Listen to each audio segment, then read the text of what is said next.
and welcome to This Day. Today is Friday, May 31st, and I'm your host, Bobby Higgins. I have to tell you, it was an easy drive coming into work this morning because today is the official start of summer for a lot of schools. My kids are in the Capital Unified School District, and yesterday was their last day, and we had a big pool party, and then I ended up having quite a few boys spend the night. So I was up late, they were being loud, but I left them sleeping nicely this morning. It was definitely a lot of fun, and it was nice driving in with less traffic. But we have a great show coming your way today, lots of information. We have Mark Monin, president with the El Toro Water District here, and he's going to be talking about lead exposure and what steps they're taking to help prevent it from getting into our water. And then after that, Cole Young is here with this week's Sports Corner. So now let's take a look at today's Stay Informed. It's that time of year. The Third Mutual and United Mutual boards are calling for interested parties to submit candidate applications for the 2024 annual election. You can get your application and election process instructions right here in the Community Center. You have until June 28th to submit for United Mutual and up until July 3rd to submit for Third Mutual. And now let's take a look outside at the weather. Right now, it's still cloudy out there, but it will clear to mostly sunny with a high of 76 and a low of 55. Tomorrow on Saturday, there's morning clouds. Once it clears off, it'll be mostly sunny. On Sunday, we'll have morning clouds, and then it'll gradually clear to sunny. On Monday and Tuesday, it'll be mostly sunny skies. It should be a pleasant and comfortable week ahead. And now let's look at your sunrise and sunset. This is a picture from Alan Clark taken at the Lake Forest Heritage Hills Historic Park. And it's fitting that it seems to me looks like a schoolhouse. My dad grew up in a schoolhouse just like this back in Kansas many years ago.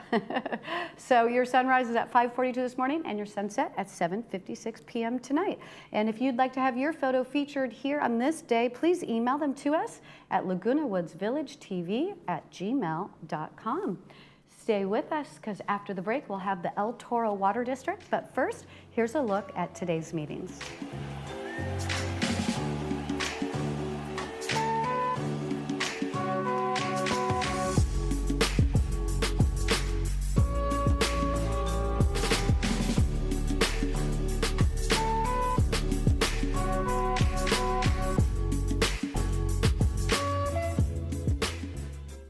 For over 25 years, we have worked hard to make Berlin Smile the premier dental office in Laguna Woods.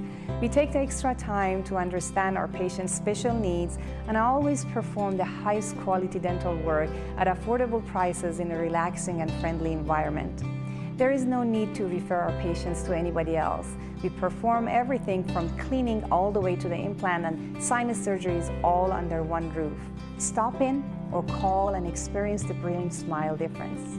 At Adapt to It, we strive to make the everyday tasks easier by providing our customers with the tools they need to be successful. We carefully explain the use and care of all of our equipment. Adapt to It has been in Laguna Woods for over 20 years, and we know that nothing in life stays constant. So we can help you adapt to all the changes in your life. Adapt to It sells and rents items and always delivers with a smile. Come in today to experience what we mean when we say, when you can't change it, adapt to it.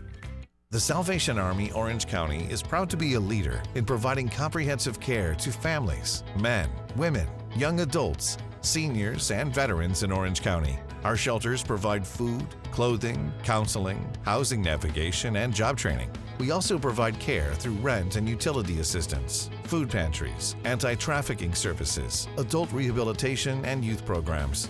Donate today to help families in need and empower individuals towards self-sufficient life.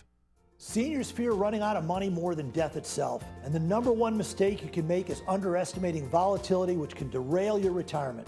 For 35 years now, I've coached seniors to financial independence by using two simple rules: never take big losses and create income along the way.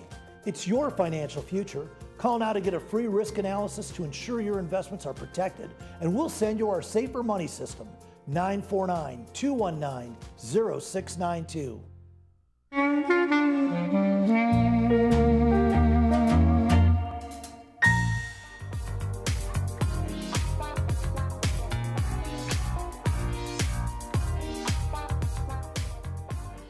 Welcome back to This Day. Joining us now is Mark Mannon, President with the El Toro Water District. Mark, so nice to meet you. Yeah. I'm trying to talk today.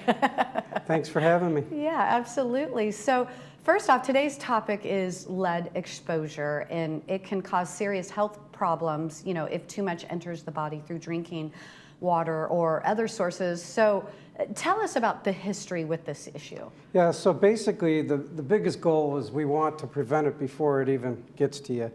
Yeah. And in 1986, Congress amended Safe Drinking Water Act prohibiting the use of lead in water pipes.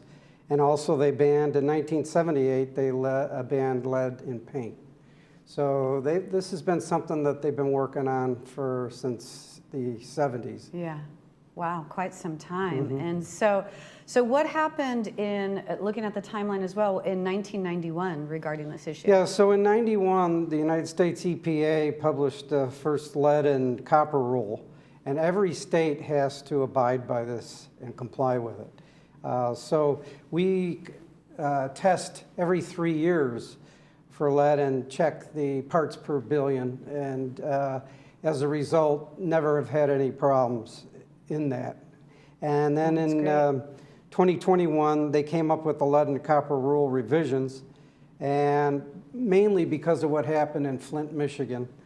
And in 24, now they have some even more serious, and they require utilities to clearly identify all service line materials in the distribution system. And this puts a lot of, it's a big task for ETWD, but who else would be able to do this? Right. And a water agency would, but it's not the normal course of business, but we're up to the challenge. Okay, so what happened, you said, in 2021 in Michigan or whatever? What was? Well, in 2021, lead and copper rule revisions came out. Okay. And then now they've come down with that we have to check and make sure that there aren't lead pipes either in our system or going to the customer's house. Okay, gotcha. And then, so there's more plans then for, you said, for checking it, it'll be in 2024, and then what else happens that you're trying to do for 2032? So even before that, we have to inventory everything by October of this year. Okay. So we've got a deadline coming up in October. And then in 2032, they've also set forth monitoring school and child care facilities, and that sampling needs to be done in October of 2032. And then in 2037, the ultimate objective is to eliminate all lead in all service lines throughout the entire country. Okay, all right, great. So this year it's going to be starting like with homes and that kind of thing, and then... So we take an inventory to see what we're facing. Yeah. And then go from there. Okay, all right, makes sense. And so explain us our next slide, like how this is done, what we're looking at when you are taking inventory. Okay, so you have the water main, and that goes into the meter, and that's our line, and we definitely always test that. But what we also need to do now is go from the meter into the person's house. That's the responsibility of the customer, but they put it upon us to test that also. And as a result, we have to excavate dirt around that area from the meter to the house and check and make sure that's not lead pipe. Okay, wow. So yeah, so there's going to be a lot of work at people's homes then. Right. It won't really bother us in the village because there's a lot of 15-unit manors, so there's Okay. only 1 meter. So we won't see a lot of that here, except there are some, you know, townhomes and single-family homes here. But it won't be as much as in the other communities. How many percentages like of the homes here in the village will be tested? Well, they want us to come up with a 95% accuracy rate, and of which that's going to take about 20% of the service lines in our water district. Okay, all right, great. And then, so moving to the next slide, and this shows more about the things that'll be happening with these field investigations. Right, so we have 13,192 service connections, and after reviewing our records, we had records for 1,576. So that means that 11,616 service lines are unknown materials. Now, we don't anticipate any of these being lead, but we're going to do a test and a sampling to make sure that we don't find any. Okay. That we don't. And so are these, like, were the pipe, at one time, were the pipes made out of lead? Is that how? Not in this area. Luckily, Okay. we didn't see that. But in some parts of the country, they did use lead. And so they have to deal with that. Okay. But, So that was probably just before we knew how bad lead was? right. And then copper was mainly used here on the West Coast, thank God. So as a result, we don't have the issue that some other areas have. Yeah. And is this something now that they're gonna, once you do these investigations and find out what for sure is there gonna be some kind of record keeping somewhere? Yeah, we're going to take advantage of all this data and have solid records going forward. But we don't anticipate any lead pipes. We haven't seen any in the past, and so far we're not seeing anything now. So we don't feel it'll be an issue. But we still have to prove to the state that there aren't any. Okay. And so what studies have you guys done, like, in the past that, makes you feel pretty confident that we're not going to find anything Well, every now? 3 years, we have to study and make sure there's no lead in our water as it is. And we've never had a showing Okay. then. So we feel that there aren't any lead. And in all the work that our service people have done over the years, they haven't come across lead pipes. Okay. And how many years have you guys been testing for that? I couldn't tell you that, but it's every 3 years now it's- that we yeah. have to test for what the level of lead in our water Okay. is. And so those levels, like, haven't gone Oh, up? they're or- tiny. They're like 1 part per billion. Okay. And that's almost nothing because, the accuracy of the testing equipment Okay. could be off by 1 part per billion. Gotcha. Interesting. And so if anyone has any questions about this, or if their house, their property is going to be affected, who should they call or talk to? Or So we are going to have a group called Blaine Tech Services do the excavation from the meter to the house. And they've done this for other groups, and they do it very inexpensively and do a great job. So you might see somebody other than the El Toro group. Our little logo is on all our trucks. But if they see Blaine Tech Services, then that's the group that's doing these excavations. They'll also get a door hanger saying that this is coming. Okay. So you can be looking for that. so residents will know when someone's coming to show up. And we have a great staff that handle all calls, and you can call us at 949-837-0660, or if you have any questions, go to engineering@etwd.com. Okay, that's great. That's good to know. And then, so what about does any of this, or is the potential that it's going to, have to pull up people's landscaping to test these pipes? Usually between the meter and the building, there aren't any landscaping, but they're going to compact everything and pretty much bring it back to where it was. Okay, so if, Or save the tree or probably bush and then put it back. Okay. But we don't anticipate, there's not usually much between the meter and the dwelling. gotcha, okay. So it's not like a big area that they're gonna have to be digging up? Yeah, it's just whatever the distance between the meter and your building would be. Okay, that makes sense, yeah.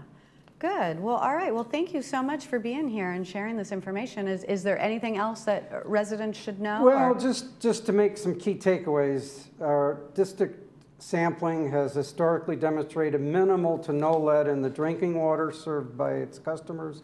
The district does not believe there are any lead service lines in our system, but we still have to confirm this by the state. Yeah, So, wonderful, definitely peace of mind. There you go. Well, thank you so much, nice meeting you, Mark. Thank you. If you have any questions, or if you would like to find out more information about this topic, you can email engineering@etwd.com, or call customer service at 949-837-0660. Stay with us. We have Sports Corner coming up right after this.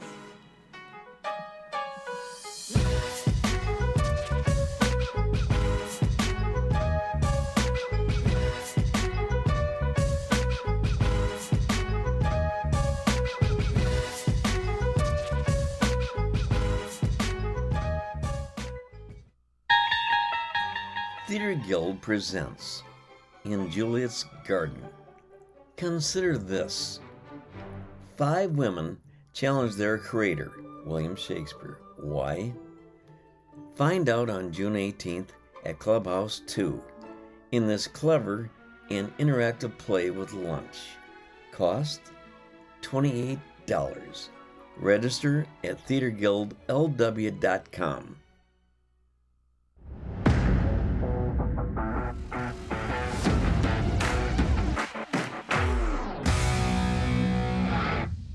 Happy last day of May and welcome to this Friday's edition of Sports Corner. I'm Cole Young and I've been covering the NBA and NHL playoffs pretty extensively for the past few weeks, but they're coming to a close, so I will bring you up to speed now. Starting with the NBA, the top-seeded Boston Celtics took care of business in Indiana on Monday, beating the Pacers 105-102 to complete a sweep of the Eastern Conference Finals. With the win, the Celtics are heading back to the NBA Finals, their second Finals appearance in 3 seasons. As a fan, when you hear the word sweep, you assume it was a wildly uneven contest and very lopsided, but this wasn't really the case. Other than Game 2, where Boston won 126-110, every game was neck and neck until the final buzzer. Boston needed a miracle in Game 1 to force overtime, where they would hang on to win by 5. In Game 3, the Celtics didn't take the lead until 38 seconds remained in the game, where they would pull out a 114-111 win. Game 4 was back and forth all night long, but Boston managed to pull away in the final seconds when Derek White made the clutch three-pointer to take the lead. Andrew Nembhard missed the tying shot for Indiana, and the Celtics held strong to close out the 105-102 win. Jaylen Brown led the Celtics when he dropped 29 points, 6 rebounds, 2 assists, and 3 steals. As I mentioned, this is the Celtics' second time in 3 seasons being in the NBA Finals. Not only that, they're one of the best teams in NBA history. These Celtics are now just the 9th team in the past 40 seasons to reach the NBA Finals with less than 20 combined losses total between the regular season and the playoffs. They had the greatest regular season offense in NBA history and this season's number 2 overall defense. They rank 2nd in playoff offense and 3rd in playoff defense, so it really is no surprise that they are back on the biggest stage. The Celtics are now gearing up for the NBA Finals, where they will face the team representing the Western Conference, the Dallas Mavericks. The Mavericks are back in the finals for the first time since the 2010-2011 season, where they won the Larry O'Brien Trophy after a 4-2 series win over the Miami Heat. To get to this point, after an incredibly close win in Game 1, the Mavericks then picked up another narrow victory in Game 2. In Game 3, Luka Doncic and Kyrie Irving each scored 33 points as the Mavs beat the Wolves for a 3-0 lead in the West Finals. With their backs against the wall, the Timberwolves were facing elimination and needed a win in Game 4 to stay alive. In that do-or-die game, Anthony Edwards had 29 points, 10 rebounds, and 9 assists as the Wolves stayed alive in their first trip to the conference finals in 20 years and just the second in the franchise's 35 seasons. Like I said, Game 5 was last night, and the Timberwolves' comeback efforts fell just short as the Mavericks closed out the series and advanced to the NBA Finals. Game 1 of the NBA Finals would be next Thursday, June 6th. Moving on to the NHL, starting in the West, the Oilers and Stars have been in a high-scoring back-and-forth battle all series long. In Game 1, Connor McDavid scored in the second overtime period to give Edmonton a win and a 1-0 series lead. Game 2 was tied most of the game before Mason Marchment's goal broke the tie, and the Stars beat the Oilers 3-1 to even the series. Dallas won their second straight when Jason Robertson completed his first career playoff hat trick, and the Stars defeated the Oilers 5-3 on Monday to make it a 2-1 lead. In Game 4 on Wednesday, things were looking pretty bleak for the Oilers. After Wyatt Johnson and Issa Lindell scored goals just 5 minutes into the first period, Dallas was quickly up 2-0 and Edmonton had a hole to climb out of. The Oilers somehow tied the game 2-2 after Ryan McLeod and Evan Bouchard scored in the first period. Matthias Janmark and Leon Draisaitl both added goals in the second period to take a 4-2 lead, then Ekholm would score on an open net in the third period to seal the 5-2 victory. After their 5 straight unanswered goals, Edmonton tied the series up 2-2. Game 5 will be tonight at 5:30 on TNT. In the East, the Florida Panthers handedly beat the New York Rangers 3-0 in Game 1 last week. The Rangers came back swinging in Game 2, taking the game to overtime, where Barclay Goodrow scored 14 minutes into overtime to give the Rangers a 2-1 win and even the series. Games 3 and 4 also went into overtime, with the Rangers taking Game 3 and the Panthers taking the 4th. So, of their first 4 games, 3 went into overtime and the series was tied 2-2. It really doesn't get much closer than that. Game 5 was last night, and the Panthers are now one game away from a Stanley Cup Finals appearance after taking a 3-2 series lead. Game 6 will be tomorrow at 5 p.m. on ABC. Tune in to the last few conference finals games to see which two teams will be competing for a Stanley Cup. It's about that time for the college baseball and softball World Series. Before the World Series comes the conference tournaments, and the Pac-12 tournament ended with a bang. University of Arizona first baseman Tommy Splain hit a walk-off single into left field to score pinch runner Emilio Corona from second base and seal a 4-3 win for the Wildcats over the USC Trojans for the Pac-12 title. However, the bigger picture of this story was that this was the final game of the Pac-12 conference across all sports. Washington State and Oregon State will be the only remaining members this fall when 4 schools join the Big Ten, UCLA, USC, Oregon, Washington. 4 join the Big 12, Colorado, Arizona, Arizona State, and Utah, and 2 join the ACC, Stanford and Cal. The Conference of Champions has officially come to an end. The Pac-12 has won 561 team national championships, which is over 200 more than the Big Ten in second place. In fact, Stanford with 135 titles, UCLA with 123, and USC with 113 alone have more combined titles than any other league. The 109-year-old league that began as the Pacific Coast Conference in 1915, before becoming the Pac-8, then the Pac-10, and finally the Pac-12, ended its final year of existence with some major highlights.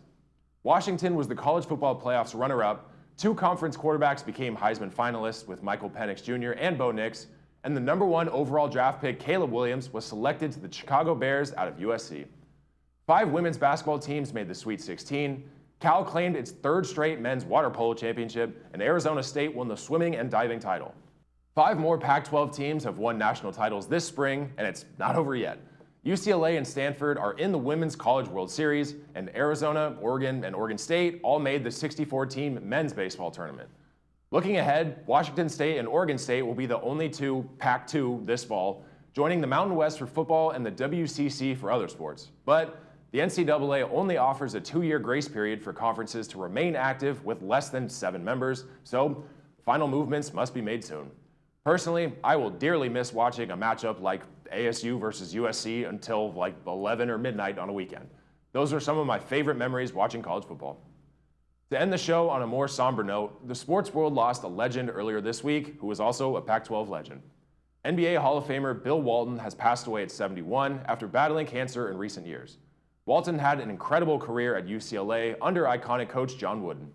Throughout his collegiate career, the 6'11" center won 2 national championships and 3 National College Player of the Year awards, and he was a 3-time All-American. He lost only 4 games in his 3 seasons, going 86-4 overall. That success then continued in the NBA. The #1 overall pick in the 1974 draft by the Portland Trail Blazers, he won an NBA championship in 1977 and an MVP award after averaging 18.9 points and 13.2 rebounds in 1978. In 1985, after being traded to the Boston Celtics, he won another championship and 6th Man of the Year award. Walton played 10 games the following season and retired after lengthy struggles with injuries. Off the court, Walton became well known for his career as a basketball broadcaster. He was famous and beloved for his eccentric and sometimes just straight up bizarre acts, one-liners, jokes, and stories. He was by far one of, if not the most entertaining and unpredictable TV personalities in recent history, and all of his colleagues shared anecdotes this past week about how great of a person he was outside of sports. NBA Commissioner Adam Silver said it best in his statement, quote, "What I will remember most about him was his zest for life. He was a regular presence at league events, always upbeat, smiling ear to ear, and looking to share his wisdom and warmth. I treasured our close friendship, envied his boundless energy, and admired the time he took with every person he encountered," end quote. Fans across the world will miss Bill Walton deeply. With all that said, thank you for joining me on this Friday's episode of Sports Corner. I'm Cole Young. Have a great weekend, and I'll see you next week.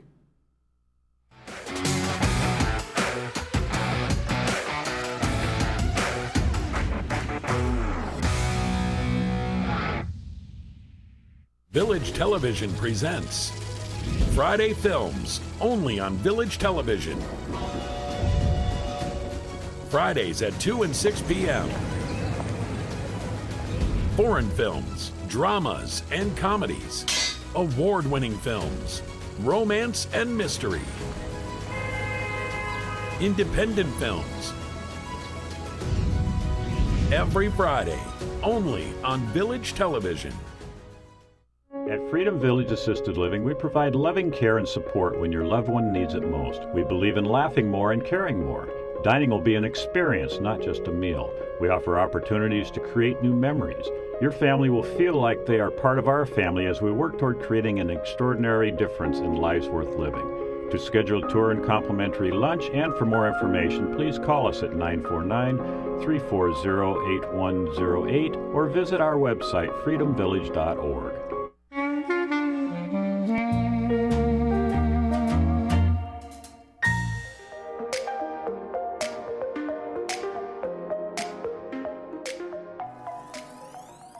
It's time to take a look at the movie presentations coming up here this weekend. Today's movie is Hector and the Search for Happiness. It's being brought to you by Saddleback Memorial Care. This is a comedy drama film about a psychiatrist who searches the globe to find the secret of happiness. And Saturday's movie is The American President, starring Michael Douglas and Annette Bening. And this is being brought to you by Harvard Eye Associates, a widowed U.S. president running for re-election and an environmental lobbyist fall in love. It's all above board, but politics is perception and sparks fly anyway. And now let's take a look at some announcements happening here in the village. Coming up tomorrow, the 10th annual art affair is happening in Clubhouse 2 at 11 a.m. Make sure you to come out and check out all the great artwork at this event, and perhaps you may even purchase some as well. And now taking a look outside at the weather, it's still a little bit cloudy out there, but it should clear off and we will have mostly sunny skies with a high of 76 and a low of 55 for today. Tomorrow on Saturday, there'll be morning clouds, and once it clears off, it'll be mostly sunny. On Sunday, we'll have morning clouds and then it'll gradually clear to sunny. On Monday and Tuesday, it'll be mostly sunny skies. It should be pleasant and comfortable week ahead with the temperatures in the mid 70s. Looking ahead tomorrow on this day, we have Irvine Barclay Theater and also the Fit Brain Club, so definitely check back in for that. A lot of great information and entertainment coming your way. So that's it for us here on This Day. Thank you so much for watching. I'm Bobby Higgins. Have a great day, everyone.